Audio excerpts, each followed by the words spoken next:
Pakistan Iran पहुंचा है।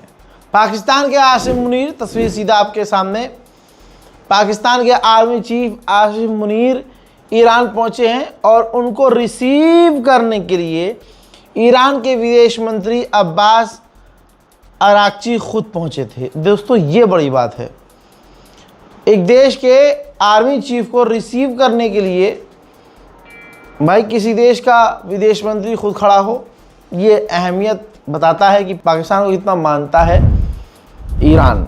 दोस्तों, इसके अलावा बड़ी अपडेट आ रही है, ये है वो अपडेट, कहा जा रहा है 1 इंच दूर है ईरान और अमेरिका, सिर्फ 1 इंच दूर है, दोनों के बीच डील हो सकती है।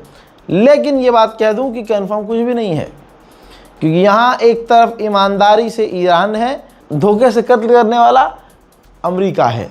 वहीं आपको बता दूं कि कहा जा रहा है डील हो जाएगी, लेकिन मैं फिर कह रहा हूँ कंफर्म कुछ नहीं है, क्योंकि खबर ये भी है कि अमेरिका ने दसियों हज़ार फौज मिडल ईस्ट की तरफ और भेजी है, यानी भारी मात्रा में पहले से ज़्यादा फौज और हथियार भेज रहा है अमेरिका। तुर्की के राष्ट्रपति रजब तैयब एर्दोगान का सीधा पंगा अब शुरू हो चुका है इजराइल से। तुर्की के राष्ट्रपति रजब तैयब एर्दोगान ने कहा कि मैं याद दिलाना चाहता हूं बच्चों के कातिलों को, इजराइल को, नरसंहार करने वाले देश को, तुम्हारे बच्चों को और हमको कुछ नहीं कह सकते। तुम तुर्की के ऊपर किसी भी हालत में कभी भी उंगली नहीं उठा सकते। उधर इजराइल ने एक अरब की महिला को गिरफ्तार किया है, फिलिस्तीनी महिला को। इल्ज़ाम ये है कि ये ईरान के लिए जासूसी कर रही थी। जो डे 1 से मैं कह रहा हूँ वही बात अब रशियन ऑफिशियल ने कहा है, इसीलिए ईरान को सतर्क रहना चाहिए। रशियन ऑफिशियल ने कहा कि अमेरिका इजराइल ये बातचीत का ड्रामा कर रहे हैं, ये अमेरिका सिर्फ ड्रामा कर रहा है। वो इस बातचीत के बीच तैयारी कर रहा है और पूरी तैयारी उसे करनी है, क्योंकि उन्हें ईरान के ऊपर ग्राउंड ऑपरेशन करना है। तो ये बातचीत के बहाने अमेरिका इजराइल सिर्फ तैयारी कर रहे हैं। उधर चाइना के ऊपर जहर उगलते हुए अमेरिकी ऑफिशियल ने कहा कि स्ट्रेट ऑफ हॉर्मुज़ पूरी तरह से बंद किया गया है। ये ट्रंप ने बहुत बढ़िया किया है, इससे चाइना की इकोनॉमी पूरी तरह से डिस्ट्रॉय हो जाएगी। और भी बहुत तरह के जहर अमेरिकी ऑफिशियल ने उगले हैं। अमेरिका के वित्त मंत्री ने कहा है कि हम अरब देशों के एलाइज हैं, वो हमारे साथी हैं, और हम फिलहाल उनके देशों के बैंक से कांटेक्ट कर रहे हैं, अलग अलग अरब बैंकों से, कि ईरान आपके बैंक का इस्तेमाल ना कर सके। हजरत IAEA ना हो गया, मजाक हो गया। सेम वही पैटर्न है। जब ईरान पर पहले हमला हुआ था तो सबसे पहला बयान IAEA ने ही दिया था और कहा था कि ईरान परमाणु बनाने के करीब है। उसके बाद अमेरिका और इजराइल ने IAEA के बयान को आगे बढ़ाया।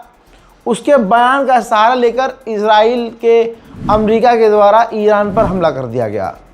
अब ये रही रिपोर्ट इस भी जंग में जो अभी हुई है, इसके बाद IAEA के द्वारा कहा गया है कि ऐसा कोई सबूत नहीं है कि ईरान परमाणु बना रहा हो। लो कर लो बात। फिर कहता है IAEA कि ईरान के पास यूरेनियम है, ईरान बहुत मजबूत है, वो चाहे तो परमाणु बना सकता है। ईरान की रेड क्रिसेंट ऑर्गेनाइजेशन ने कहा कि 7,200 से ज़्यादा हम लोगों को मलबों से निकाल चुके हैं और दसियों हज़ार हम ऐसे ऑपरेशन कर चुके हैं।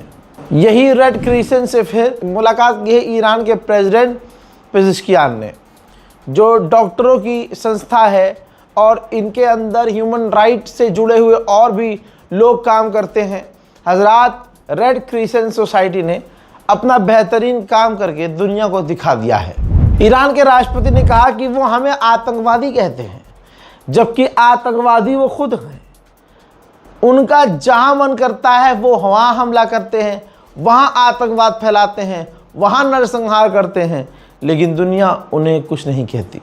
दुनिया उन पे खामोश रहती है और हम हक का साथ देते हैं, हक बयानी करते हैं और हम नरसंहार नहीं करते हैं। अमेरिका ने हर बार छुपाया, अभी तक छुपाया, लेकिन हम नहीं छुपाएंगे। कुवैत अब बेचारा छुपा कर भी नहीं छुपा पा रहा है। ये बिफोर आफ्टर देख लीजिए, कुवैत में अमेरिका का बेस, जी हाँ सही देख रहे हैं आप, कुवैत में अमेरिका का बेस जो पूरी तरह से ईरान ने तबाह कर दिया था। अमेरिका की कमर तोड़ने के लिए रशिया भी कूद आया है। रशिया ने कहा, बल्कि रूस के विदेश मंत्री सरगेई लावरोव ने कहा कि हमने सुना कि अमेरिका ने अपना रास्ता बैरिकेड करके बंद कर दिया और चीन के खिलाफ बयान दिया कि चीन को जो तेल देता है ईरान, हम उसको ले जाने नहीं देंगे, हम चाइना को परेशान करेंगे। तो आज से हम ऐलान करते हैं, रशिया ऐलान करता है कि रशिया अपना मैक्सिमम तेल जितना वो दे सकता है वो तेल रशिया चीन को देगा। तुर्की के विदेश मंत्री से किसी पत्रकार ने पूछ लिया कि क्या इजराइल पागल हो गया है, तो उन्होंने कहा कि नहीं, इजराइल को जो चला रहे हैं वो पागल हो गए हैं। देखिए,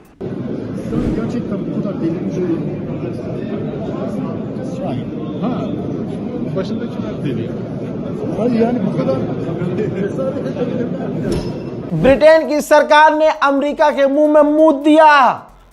बहुत बड़ा अपडेट है दोस्तों। बता दूं कि ब्रिटेन ने आखिरकार बयान दे दिया है कि हम अमेरिका के दबाव के आगे नहीं झुकेंगे।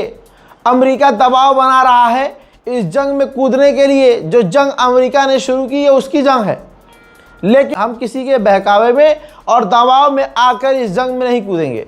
डोनाल्ड ट्रंप अपने मुंह से कह रहा है कि मुझे मना कर दिया गया कि स्ट्रेट ऑफ हॉर्मूज का नाम बदलकर स्ट्रेट ऑफ ट्रंप नहीं कर सकता। यानी डोनाल्ड ट्रंप सोच रहा है कि जो चीज़ मुझे पसंद आए मैं योगी जी की, मोदी जी की तरह उसका नाम बदल दूं और वो चीज़ मेरी हो जाएगी। अरे ये पावर योगी जी और मोदी जी के पास है बाबा, तुम्हारे पास नहीं। हजरत मोहतरम लीजिए, जो कहा था वो मैंने आपको बता दिया है, बल्कि अब दिखा रहा हूँ। लीजिए दोस्तों, आपके सामने तस्वीर, जद्दा पहुंच चुके हैं पाकिस्तान के प्रधानमंत्री शहबाज शरीफ। अरब के दौरे पर पाकिस्तान की डेलीगेशन निकली है। उधर भले ही सीज फायर हो, लेकिन ईरान कुर्दों को नहीं छोड़ रहा है। कुर्दों के ठिकानों पर ईरान लगातार ड्रोन हमला कर रहा है।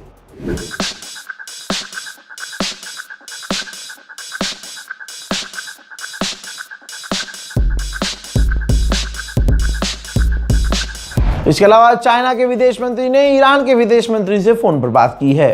उधर अमेरिका की डेलीगेशन सोमालिया लैंड पहुंची है। ये देखिए, जो एक इलीगल देश है जिसको सिर्फ इजराइल ने मान्यता दी है, और सोमालिया लैंड ने अमेरिका से मान्यता लेने के बहाने उनको दिया था ऑप्शन कि अगर आप हमें मान्यता दे दें तो हम आपका बेस अपने मुल्क में बनने देंगे और आपकी हर तरह से मदद करेंगे। लगता है अमेरिका ईरान से पिटने के बाद महसूस कर रहा है कि उसे किसी देश की ख़ास ज़रूरत पड़ने वाली है, और सीधा वो सोमालिया लैंड अपनी डेलीगेशन भेज चुका है अमेरिका, और अब बातचीत चल रही है। भाई, न्यूयॉर्क टाइम्स ने क्या लिखा है शेयर कर दीजिएगा।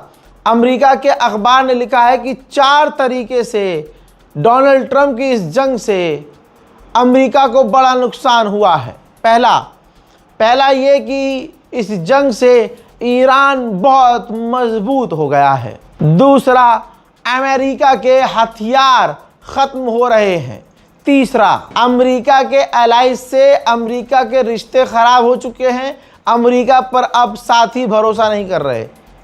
चौथा, अमेरिका के जो नैतिक अधिकार है, मोरल अथॉरिटी जो है, वो ख़त्म हो चुकी है। कोई भी आकर अमेरिका को गाली बककर निकल जा रहा है। सोचिए, ईरान की गवर्नमेंट कितनी पावर में आ गई है। ईरान की ऑफिशियली गवर्नमेंट के द्वारा ऐलान किया गया है, ये वीडियो है, ऐलान किया है कि ईरान को कोई ब्लॉक नहीं कर सकता, ईरान के आगे कोई ब्लॉकेज नहीं कर सकता, और हम न्यूक्लियर प्रोग्राम कभी नहीं छोड़ेंगे, यूरेनियम का एनरिचमेंट हर हाल में करेंगे। ले बेटा, उधर ईरान की जीत का ऐलान आईएमएफ कर रहा है। ये अपडेट पढ़िए। आईएमएफ ने कहा कि ईरान के हमलों से पूरी दुनिया नुकसान उठा चुकी है, पूरी दुनिया को महंगाई का झटका लग चुका है। बेचारा ट्रंप अपनी कहानी लिख रहा है और उस कहानी को सच मान रहा है। जैसे उसने एक कहानी लिखी कि हमने जो ब्लॉकेज किया है उससे ईरान का तेल और ईरान का तेल स्टोरेज भर जाएगा। जब वो भर जाएगा तो वो तेल ख़राब हो जाएगा, ईरान उसे बेच नहीं पाएगा। हजरात, यही बेवकूफ़ी है। जो आदमी सोच रहा था कि एक हफ्ते में मैं पूरा ईरान जीत लूँगा, 45 दिन पिटने के बाद, सीज फायर के लिए रोने के बाद, अब ये लिख के सोच रहा है कि लिखित में मैं जीत जाऊँगा। बहरहाल, इस रिपोर्ट को शेयर कीजिए, इंतज़ार कीजिए अगले अपडेट का। जय हिंद।